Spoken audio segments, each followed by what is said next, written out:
નમસ્કાર, breaking first સાથે હું છું ધ્રુવિશા. આપની સાથે સમાચારોની શરૂઆત કરીએ વરસાદી માહોલથી. રાજસ્થાનના 8 જિલ્લાઓમાં ભારે વરસાદે તારાજી સર્જી છે, જેમાં સવાઈ માધોપુર જિલ્લો સૌથી વધુ પ્રભાવિત થયેલો છે.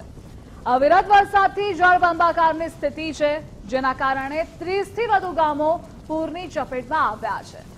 બચાવ કાર્ય માટે ઝડપથી કામગીરી શરૂ કરાઈ, પરંતુ સુરવાલ ખાતે બચાવ કાર્ય માટે જતી એસડીઆરએફ ટીમની ટોળી ટ્રેક્ટર સાથે પલટી જતા રાહત કાર્યમાં અડચણ આવી. આમ છતાં બચાવ ટીમો દ્વારા પૂર પ્રભાવિત વિસ્તારોમાં રાહત અને બચાવ કાર્ય ઝડપથી ચાલુ છે. સ્થાનિક વહીવટી તંત્ર અને બચાવ ટીમો લોકોની સુરક્ષા અને મૂળભૂત સુવિધાઓ પૂરી પાડવા માટે સતત કામ કરી રહી છે. અલગ અલગ 3 દ્રશ્યો આપ જોઈ રહ્યા છો. એકમાં લોકોનું રેસ્ક્યુ કરાઈ રહ્યું છે. એનડીઆરએફની ટીમ ખડે પગે છે. લોકોને બચાવવું એ પ્રાથમિકતા છે. બીજી તરફના દ્રશ્યો પણ જુઓ, જેમાં ટ્રેક્ટરથી લોકોને લઈ જવા પડે તેવી સ્થિતિ છે, કારણ કે પાણી જેટલા ભરાયેલા છે. અને ત્રીજા દ્રશ્યો જોઈ રહ્યા છો કે પાણીનો પ્રવાહ ધસમસતો છે. જળબંબાકારની સ્થિતિ સવાઈ માધોપુરમાં છે. એસડીઆરએફ ટીમની ટોળી પણ પલટી ખાઈ હતી.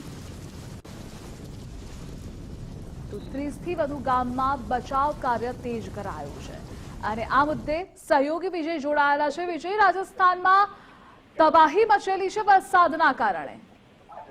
બિલકુલ, પશ્ચિમ રાજસ્થાનની અંદર જે પ્રકારે ભારેથી અતિ ભારે વરસાદ વરસી રહ્યો છે, જેના કારણે ખાસ કરીને જે સવાઈ માધોપુર જિલ્લો છે કે જ્યાં પરિસ્થિતિ વધુ તંગ બની છે, જ્યાં પૂરની પરિસ્થિતિ સર્જાય છે. અત્યારે 30થી વધુ ગામડા સવાઈ માધોપુરના અત્યારે પૂરના અસર હેઠળ આવેલા છે, જેને કારણે રાહત અને બચાવ ટુકડીઓ છે તે સ્થળ પર તૈનાત કરવામાં આવી છે. પરંતુ ઘણી બધી જગ્યાએથી કેટલાક વિચલિત કરતા દ્રશ્યો પણ સવાઈ માધોપુરમાં સામે આવ્યા છે, કે જેમાં જે બચાવ કામગીરી માટે જતી જે એસડીઆરએફ એનડીઆરએફની ટીમોને લઈ જતું જે એક ટ્રેક્ટર ટ્રોલી છે, તે પણ સુરવાલ ગામ નજીક પલટી મારી ગયું હતું. આ ઉપરાંત અન્ય એક બોટ છે કે જે રાહત બચાવમાં જોડાયેલી હતી, તે પણ પાણીના ધસમસતા પ્રવાહની વચ્ચે તણાઈ હોવાના દ્રશ્યો સામે આવ્યા હતા. જોકે જે પ્રકારની પરિસ્થિતિ છેલ્લા 24 કલાકથી સર્જાયેલી છે, તેને પગલે ત્યાંના સ્થાનિક નેતા અને આગેવાન અને મંત્રી જે કિરોડીલાલ મીણા છે, તેઓ પણ તામઝામ સાથે ત્યાં સ્થળ પર પહોંચ્યા હતા અને ગામડાઓની મુલાકાત કરી હતી. લોકો સાથે મુલાકાત કરીને જે પ્રભાવિત વિસ્તારના લોકો છે તેમને તાત્કાલિક અસરથી સુરક્ષિત ખસેડવા માટેની તમામ જે કામગીરી છે તે પણ હાથ ધરવામાં આવેલી છે. જોકે હજી પણ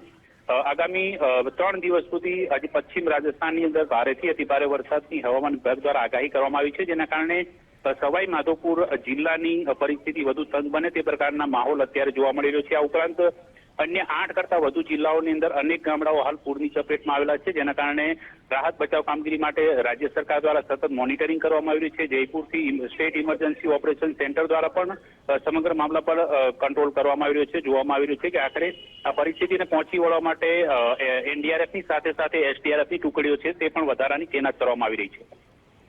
જી વિજય, જોડાવા બદલ આભાર આપનો.